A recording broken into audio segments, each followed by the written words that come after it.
அனைவருக்கும் வணக்கம். ஒவ்வொருவருக்கும் பல ஆசைகளும் பல லட்சியங்களும் இருக்கும். அதை அடைவதற்கான பல முயற்சிகள் செய்வாங்க. இருந்தாலும் அதை அடைவதற்கு மிக எளிமையான சுலபமான சில வழிகள் இருக்குது. அதில் ஒன்று தான் 369 சொல்லக்கூடிய இந்த வழி. நம்மளுக்கு எந்த ஒரு விஷயத்து மேலே அதிகமான ஆர்வம் ஈர்ப்பு இருக்கோ அது நம்மக்கிட்ட வரும்ன்றது ஆன்மீக உண்மை. அந்த வகையில் டெஸ்லா என்ற ஒரு சயின்டிஸ்ட் கண்டுபிடிச்ச 369 என்ற கோட்பாடு எந்த அளவுக்கு சரியானது, மேலும் இந்த கோட்பாடுக்கும் இந்து மதத்துக்கும் உள்ள ஒற்றுமையும் என்ன அப்படின்னு இந்த வீடியோவில் பார்க்க போகிறோம். நான் உங்கள் சீனிவாசன் தமிழ்ச்செல்விமணி. 369 இது கரெக்டாக ஒர்க் ஆகுமா, இதில் உண்மையாலுமே இந்த பிரபஞ்சத்துக்கான சாவி திறவுகோல் இருக்கா அப்படின்னு இந்த வீடியோ தெரிஞ்சுக்கலாம். வீடியோ ரொம்ப சுவாரஸ்யமாக இருக்கும், ஸ்கிப் பண்ணாமல் பாருங்கள்.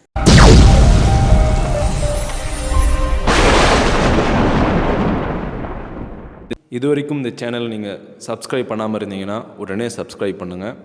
மேலும் பக்கத்தில் ஒரு பெல் ஐக்கான் இருக்கும், அந்த பெல் ஐக்கானும் ப்ரெஸ் பண்ணுங்கள். நான் கொடுக்குற ஒவ்வொரு வீடியோவும் உங்களுக்கு உடனடியாக நோட்டிஃபிகேஷனாக வந்துடும். டெஸ்லா இவர் தான் ஒரு சயின்டிஸ்ட். இவர் நம்ம யூஸ் பண்ணிகிட்ருக்க ஏசி கரண்ட்டை கண்டுபிடிச்சார், எக்ஸ்ரே கண்டுபிடிச்சார், ரேடியோ கண்டுபிடிச்சார், இன்னும் பல விஷயங்கள் சொல்லிகிட்டே போகலாம். இவர் ஒரு விஞ்ஞானி. இந்த விஞ்ஞானி பார்த்தீங்கன்னா 369 அப்படின்னு ஒரு கோட்பாடை சொல்கிறார். இந்த 369 கோட்பாடு அப்படி என்னன்னு பார்த்தீங்கன்னா, இதுதான் இந்த உலகத்தில் இருக்கிற எல்லா விஷயத்தையுமே கனெக்ட் பண்ணக்கூடிய, எல்லா விஷயத்தையும் உள் வைத்திருக்கக்கூடிய ஒரு விஷயம் அப்படின்றார். அதாவது இந்த யூனிவர்ஸே இந்த 369 அடங்கிடும் அப்படின்ட்டார். நீங்கள் எந்த ஒரு விஷயம் எடுத்துக்கிட்டாலும் அது இந்த 369 வந்துடும் அப்படின்றார். அதனால் நாம் எந்த ஒரு விஷயத்தை நினைச்சாலும் இந்த 369 பேட்டர்னில் கொண்டு வந்தோம் அப்படின்னா அது நம்மளுக்கு ஈஸியாக கிடச்சிரும் அப்படின்னு சொல்கிறார். இது ஒரு வகையில் இருக்கட்டும். இந்த 369 இந்தியாவில் இந்து மதத்தில் எப்படி பயன்படுத்தினாங்க அப்படின்னு தெரிஞ்சுக்கலாம். இந்த 369 நல்லா கவனிங்க. 3 தேவர்கள், சிவன், விஷ்ணு, பிரம்மா. 3 சக்திகள், சக்தி, லக்ஷ்மி, பார்வதி. 369 எதை குறிக்கிறாங்க அப்படின்னா நவகிரகங்கள். ஸோ இந்த இந்துக்கள் 369.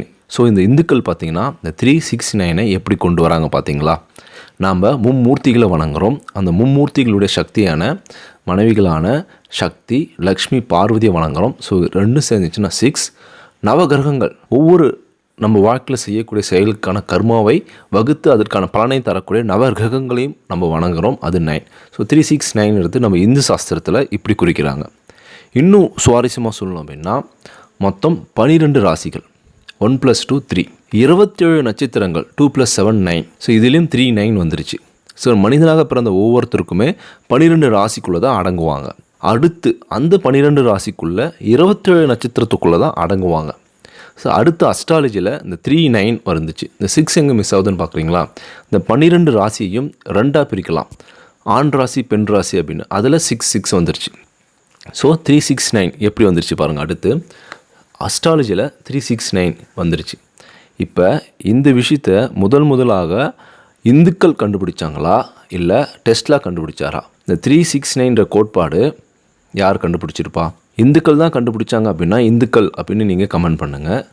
இல்லை டெஸ்லா தான் கண்டுபிடிச்சாரு அப்படின்னா டெஸ்லா அப்படின்னு நீங்கள் கமெண்ட் பண்ணுங்கள். இன்னொரு விஷயம் சொல்கிறேன் கேளுங்க.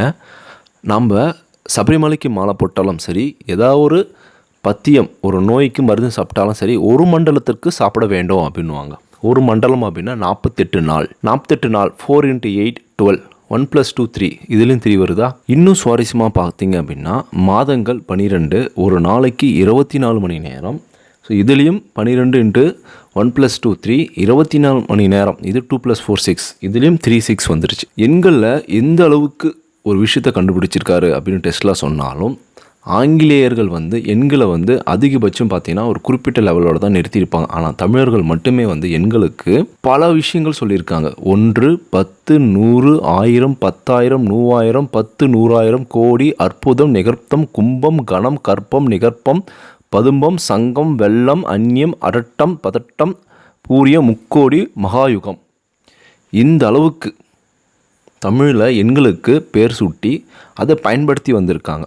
இந்த அளவுக்கு கணிதத்தில் ஞானம் பெற்ற தமிழர்கள் இந்த 369 சொல்லாமல் இருந்திருப்பாங்களா? அதனால தான் நம்ம ஆளுங்க முன்னாடியே சொன்னாங்க, எண்ணம் போல் வாழ்க்கை, எண்ணம் போல் தான் வாழ்க்கை அப்படின்னு.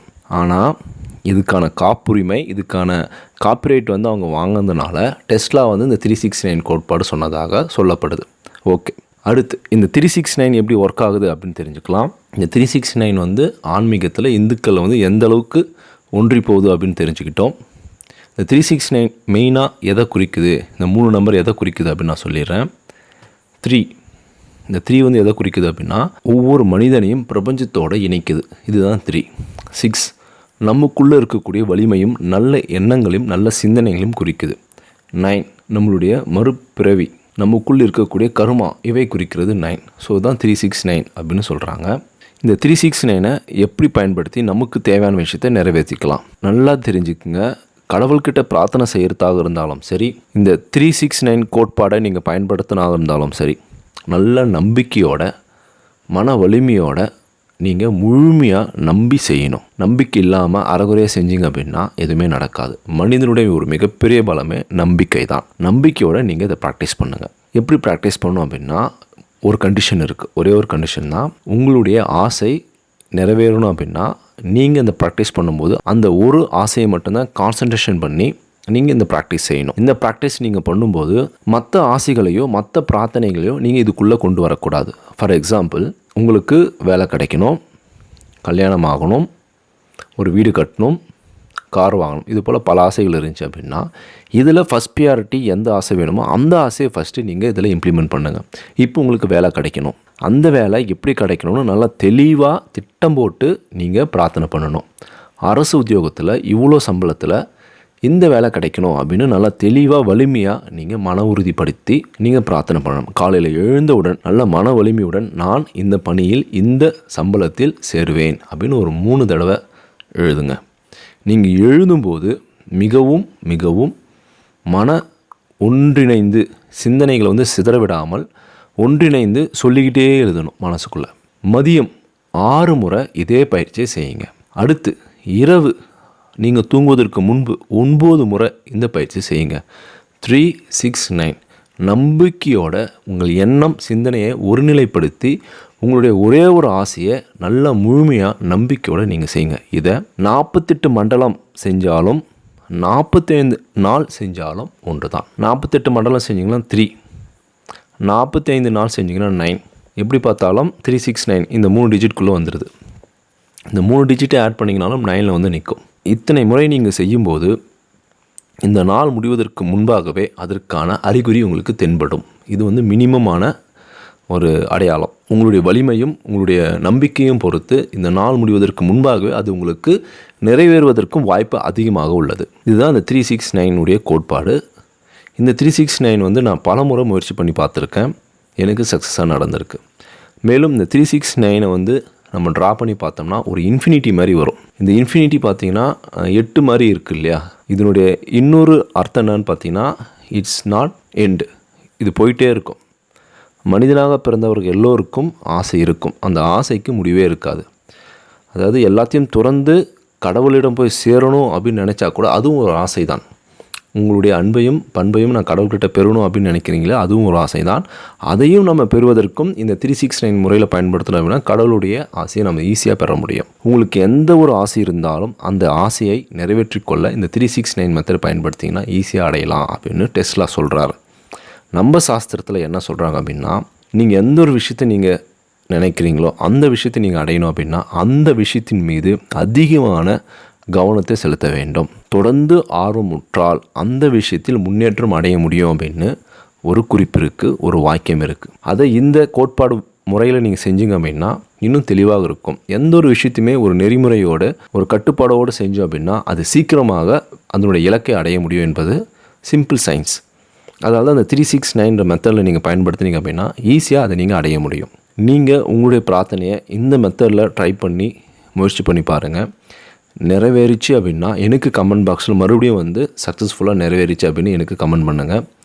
எந்த ஒரு வேண்டுதலாக இருந்தாலும் வேலை, திருமணம், குழந்தை, வீடு, நோய், குணமாவுதல், இன்னும் பல விஷயங்கள் சொல்லிகிட்டே போகலாம். எந்த ஒரு பிரார்த்தனையாக இருந்தாலும் இந்த ப்ராக்டிஸ் செய்யும்போது ஒரே ஒரு வேண்டுதலை வைத்து நீங்கள் ப்ராக்டிஸ் பண்ணணும். அந்த வேண்டுதல் முடிந்த பிறகு மீண்டும் உங்களுடைய அடுத்த பிரார்த்தனையை நீங்கள் தொடரலாம். நம்பிக்கையோடு செய்யக்கூடிய ஒரு செயல். நல்ல பழக்கங்களை நம்பிக்கையும் ஒரு நல்ல விஷயம் அப்படின்னு சொல்கிறாங்க. இந்த தகவல் உங்களுக்கு மிகவும் பயனுள்ளதாக இருக்கும் அப்படின்னு நான் நம்புகிறேன். இந்த வீடியோவை எல்லோருக்கும் ஷேர் பண்ணுங்கள்.